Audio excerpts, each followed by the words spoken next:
So we're starting here on page 30, and we are in indirect statement because Virginius, we're hearing the speech of Virginius reported by Livy.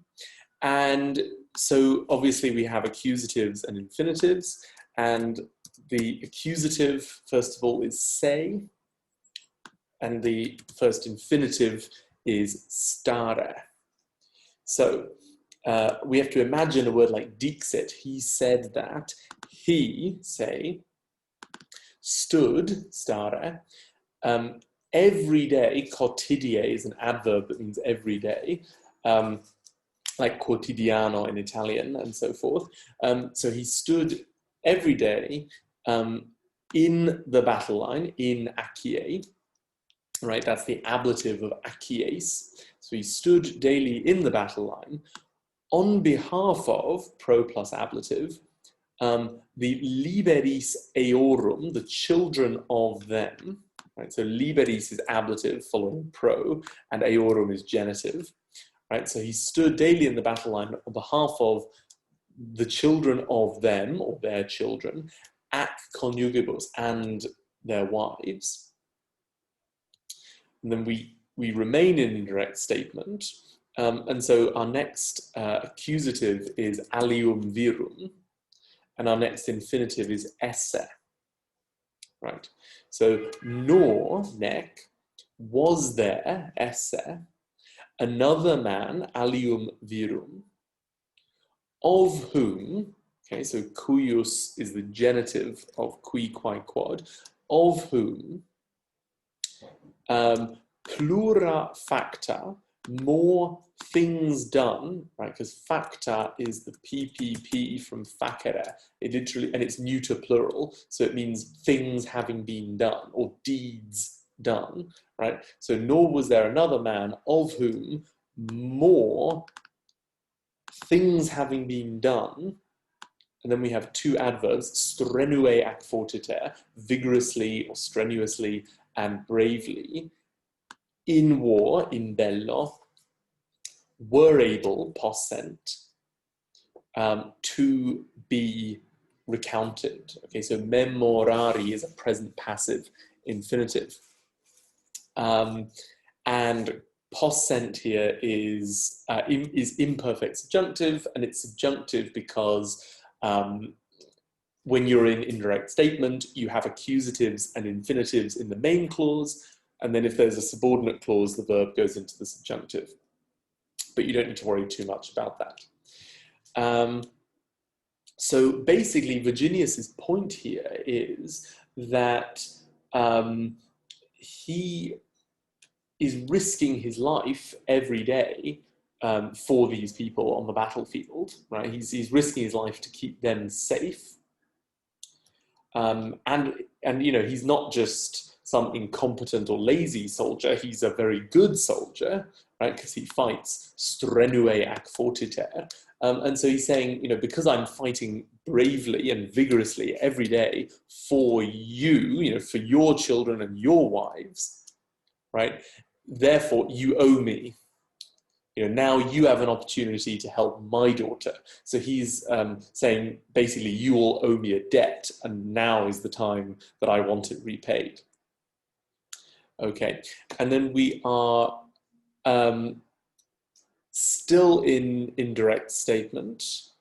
So we have another infinitive. Now, prosum, infinitive prod esse, means to be useful for something. And quid means what, or in this case, maybe for what, because quid doesn't decline, so you could treat this as like the dative, really. So for what was this useful? In other words, what was the point of all my brave fighting? If, see, with the city safe, so urbe being the city, incolumi being the word for safe, and this is an ablative phrase, with the kind of like an ablative absolute, but without the participle. So with the city being safe, The things which, quae, would be feared, timeantur, ultima, most, or the things which would be feared as the worst things, with it captured. So capta is like a mini ablative absolute, right? You have to imagine urbe, capta, right? So if you imagine urbe, sort of here, so the things which would be feared as the worst with the city having been captured, are to be suffered sint patienda. This is what we call the gerundive of obligation, are needing to be suffered for their children, liberis suis. Okay. So I'll just say something about this gerundive of obligation thing, because that's quite a complicated construction in Latin. Okay, so the name of it, as I say, it's called the gerundive of obligation. And you can often, one way to recognize these gerundives is that they have this ndus ending, or in the feminine nda, or in the neuter ndum, right? So like amandus, monendus, capiendus, audiendus, etc. And basically, what you do is you put if you want to do the gerundive of obligation, you have a gerundive, that verb form, gerundive, and you have the verb to be, some form of the verb to be, and you can also have a dative, which tells you who this is an obligation for. Now, this sounds very technical, so let me give you an example. Famous phrase from Cato the Elder, talking about Carthage. He said, Carthago, which is the name for Carthage in Latin, Carthago nobis delenda est. Right, now literally that means Carthage is est to be destroyed, delenda, for us. So nobis is that dative, for us. So literally Carthage is to be destroyed for us. So less literally, you would say we must destroy Carthage. Right? So in this situation, Livy is saying, these things are to be suffered, right? So it's something like this, something like hike, these things are to be suffered, or let's say for our children, liberis suis, are to be suffered, patienda sunt. That's not quite the quotation from Livy, but that's the idea. So the literal meaning of this phrase, literally, it means something like these things are to be suffered for our children, or for their children. Now, a less literal translation would be their children must suffer these things. Right, so that's the way to think about it. So if we go back here, right, he's saying, what was the point of all my brave fighting if the things which would be feared as the worst, the ultima, with the city having been captured, capta, are to be suffered for our children. In other words, must be suffered by our children. So that's the language, that's the linguistic element, the grammatical element of this phrase. What does Livy really mean by this? What he means is, what does Virginius mean by this? What Virginius means is, why am I risking my life every day to protect the Romans from these terrible things if those terrible things are already happening to the city while it's safe? You know, he's saying the worst possible things that could happen to Rome if it got captured are already happening now without Rome being captured. So therefore, why bother fighting to avoid Rome being captured? Okay, so it's a complicated idea, but that's what he's talking about. Okay, let's move on. So next sentence, main verb, kirkum iba. He was going around or going amongst people, homines. Proper. Now, proper means near to if it takes accusative, but in this case, in this situation, it means almost.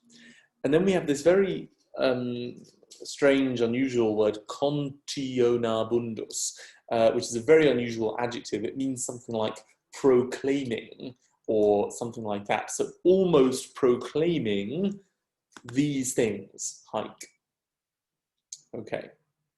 So contionabundus is an adjective, but it's basically functioning like a verb here. Okay.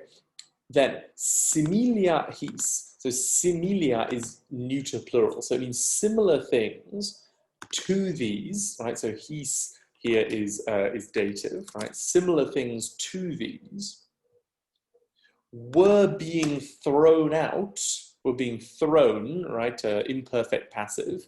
In other words, were being shouted or spoken by Isilius, ab ikilio.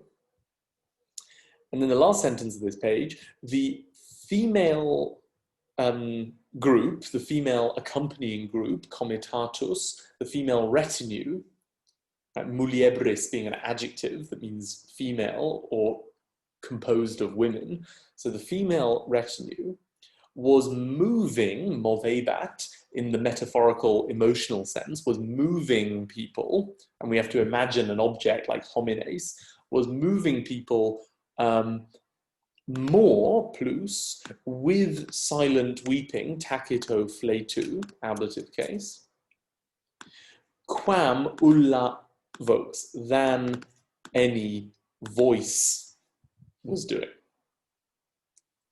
So the point is, you know, yes, Virginius is giving a good speech. Yes, Isilius is giving a good speech. But the thing which moved people most of all was actually the silent weeping of the women. Okay, so let's now move on to page 32. Okay, so adversus here is a preposition, right? It takes the accusative case and it means against, right? So against omnia quae, all these things, right? So quae omnia is neuter plural, so it would mean things, right? All these things. Now, literally, the meaning is all which things. Because Latin sometimes uses this relative pronoun, qui, quae, quod, to refer to something in a previous sentence. In English, we don't really do that. In English, we'd say all these things. So we have to imagine that instead of quae, the Latin says haec or something like that.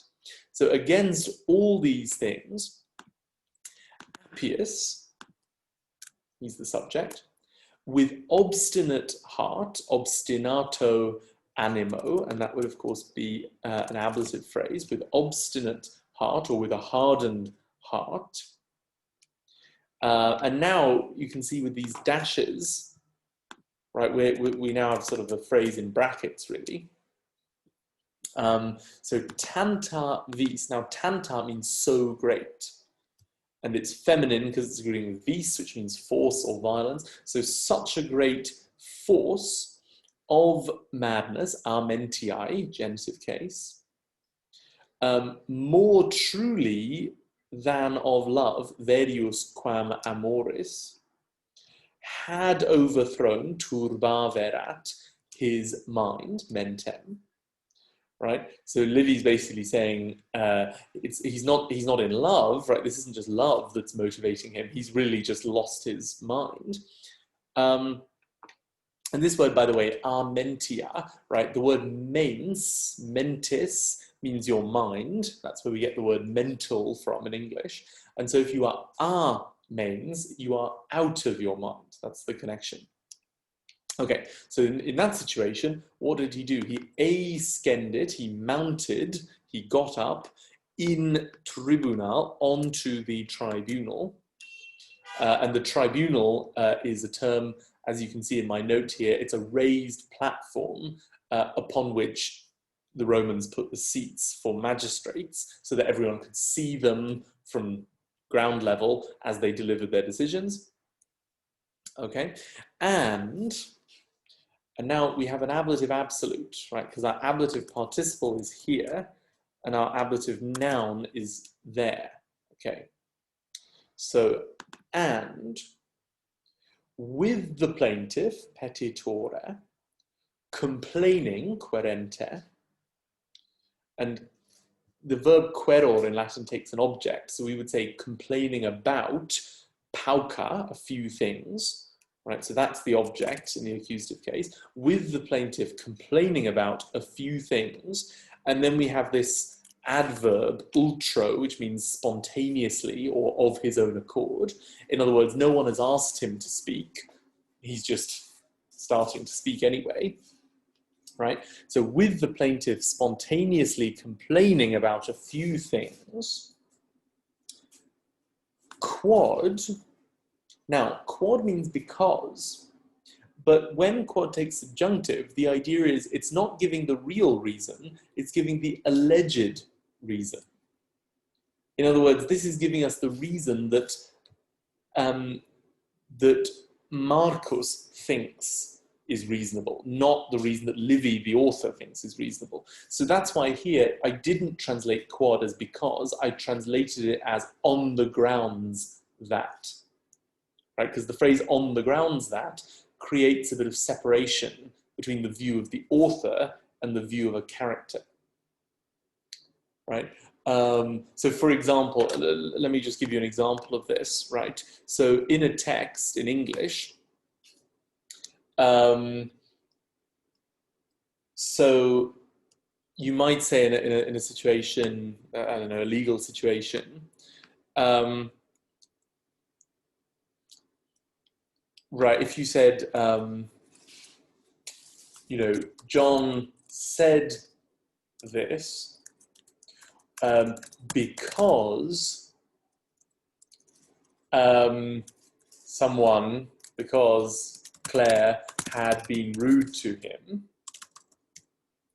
right? This implies that Claire really had been rude to him, right? The author is saying, yes, Claire had been rude to him, and that's why John said this. Whereas, if I say John said this on the grounds that Claire had been rude to him, that creates a bit of distance between me, the author, and John, the character, right? John thinks that Claire's been rude to him, and that is his reason for saying whatever he said. But I, the author, am not necessarily agreeing with John about Claire and what she had done. Okay, that's quite a complicated point, and in Latin that is expressed by the subjunctive. So here I translated quod as on the grounds that.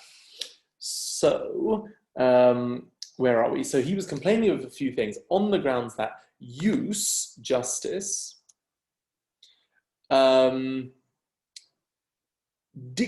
non esset, had not been spoken.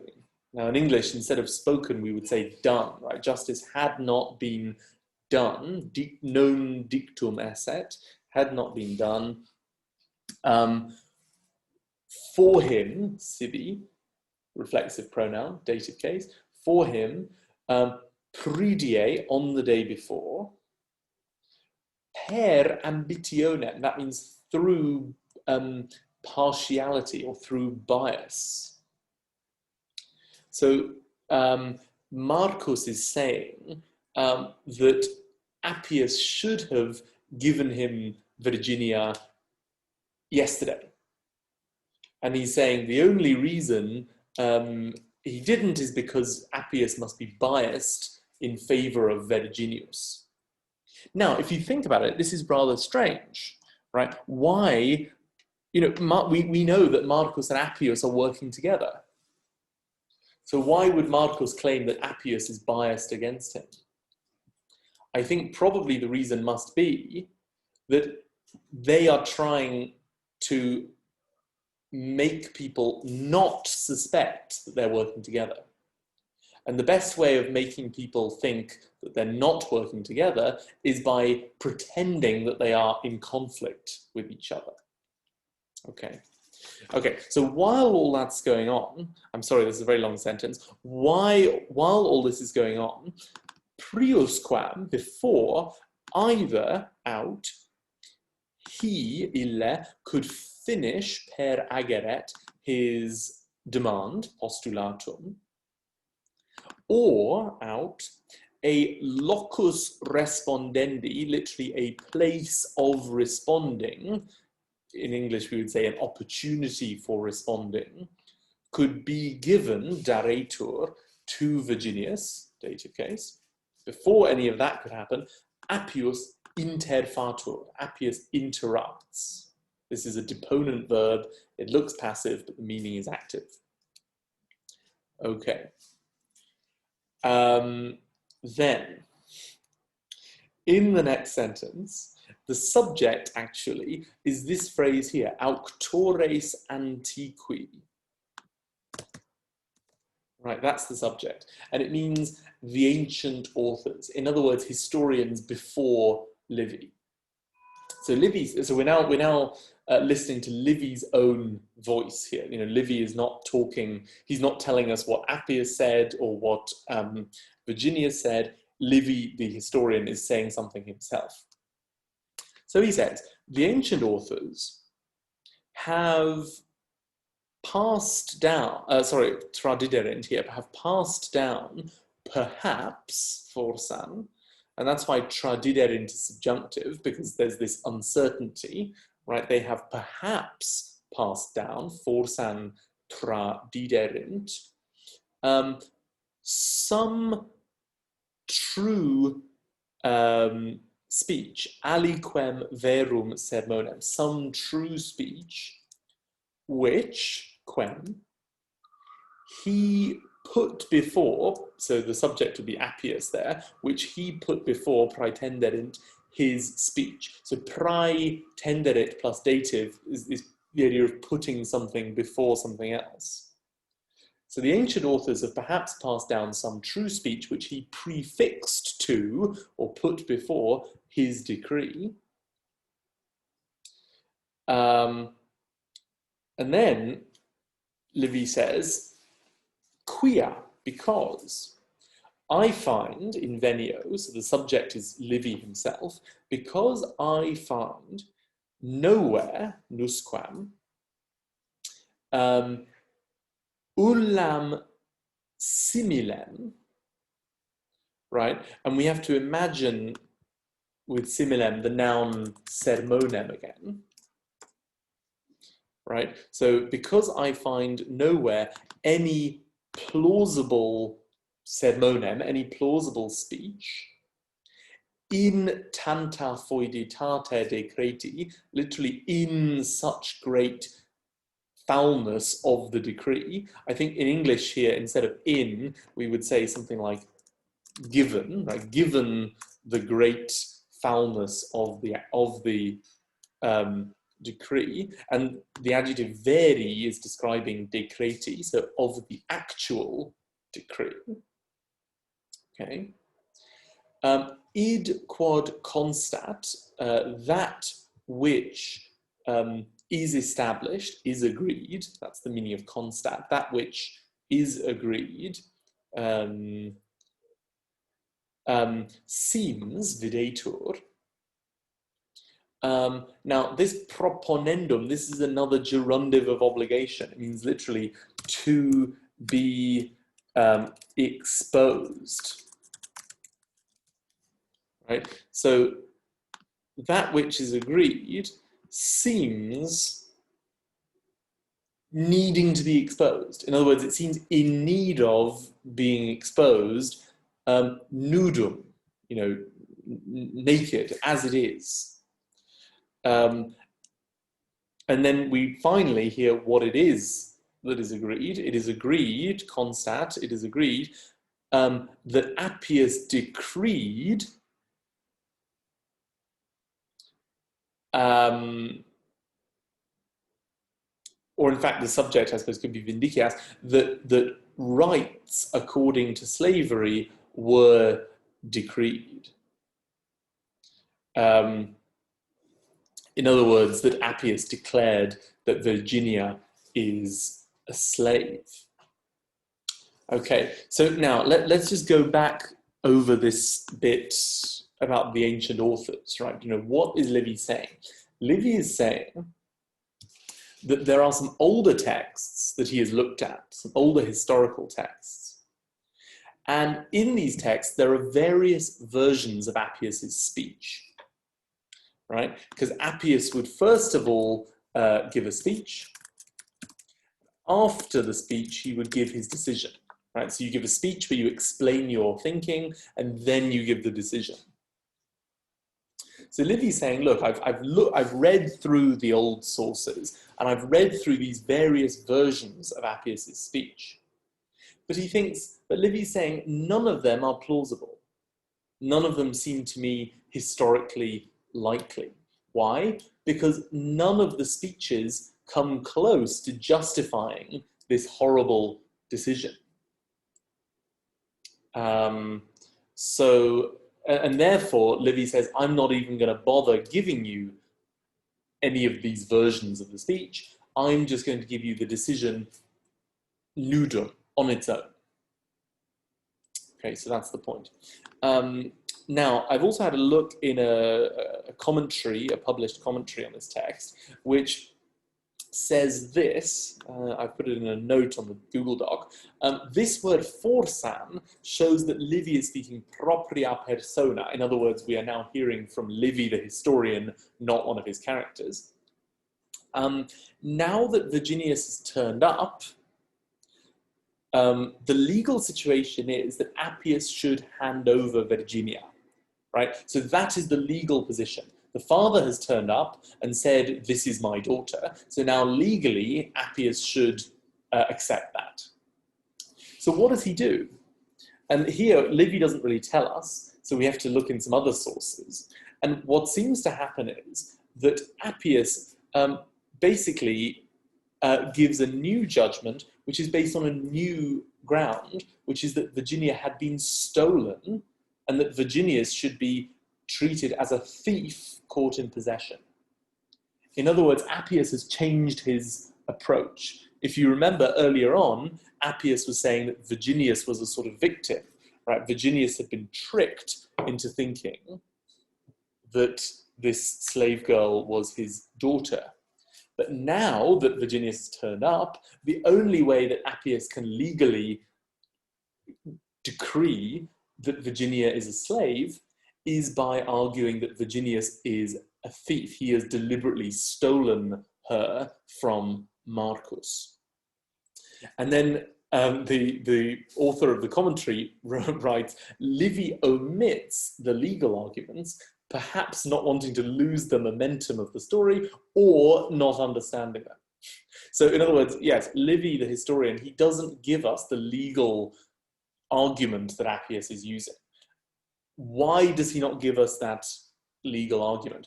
Possibly it's because he wants the drama, he wants the pace of the story, he doesn't want to pause to go into sort of legal detail, or maybe he's just very confused about how the legal details work. Right, because remember, because Livy has this outline of events and he's trying to work out, what could be the legal justification for these things. And he can't really figure it out, so he just skips the legal stuff and goes straight to the decision at the end. Right, so sorry, I mean, those 2 pages are quite complicated, but there we are, and there'll be a video shortly for the next section.